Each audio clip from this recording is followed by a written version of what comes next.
Halloween approche à grands pas et je vais vous proposer 3 jeux de société pour passer une super soirée d'Halloween. On commence avec Dracula contre Van Helsing. Un joueur va incarner Dracula, l'autre va incarner Van Helsing. Le but quand on est Dracula, c'est de convertir le village en vampire et quand on est Van Helsing, c'est tout simplement de l'empêcher. Comment ça se passe? On va avoir des cartes, on a 4 couleurs de cartes. Et en fait, ces couleurs, elles vont être plus ou moins puissantes selon un ordre qu'on peut trouver ici. Et cet ordre, on va pouvoir le bouleverser régulièrement dans la partie. Et en fait, comment ça se passe? On a 5 cartes sur un banc qui sont visibles que pour nous. L'adversaire a la même chose. Et au fur et à mesure, on va piocher de nouvelles cartes et en défausser une autre. Donc on en pioche une pour remplacer une carte. Et quand on va défausser la carte, elle a toujours un pouvoir. Vous voyez qui est dessiné ici. Ça va être par exemple de révéler des cartes de l'adversaire, de changer l'ordre de puissance des cartes, ou alors de changer la position de deux de nos cartes.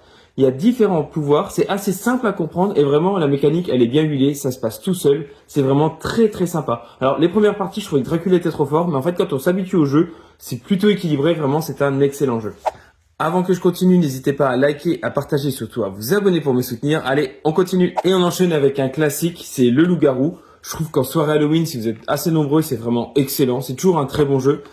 Pour ceux qui connaissent pas, en gros, on est dans un village, il y a des villageois, il y a des loups-garous qui vont devoir manger les villageois, mais il y a aussi des personnages à côté qui vont avoir des pouvoirs comme la sorcière qui va empoisonner un joueur ou alors redonner la vie à quelqu'un, la voyante qui va pouvoir connaître les rôles des autres. Tous les rôles sont cachés bien évidemment et le but ça va être avec de la discussion de réussir pour les villageois à s'en sortir et pour les loups-garous à tuer tout le monde.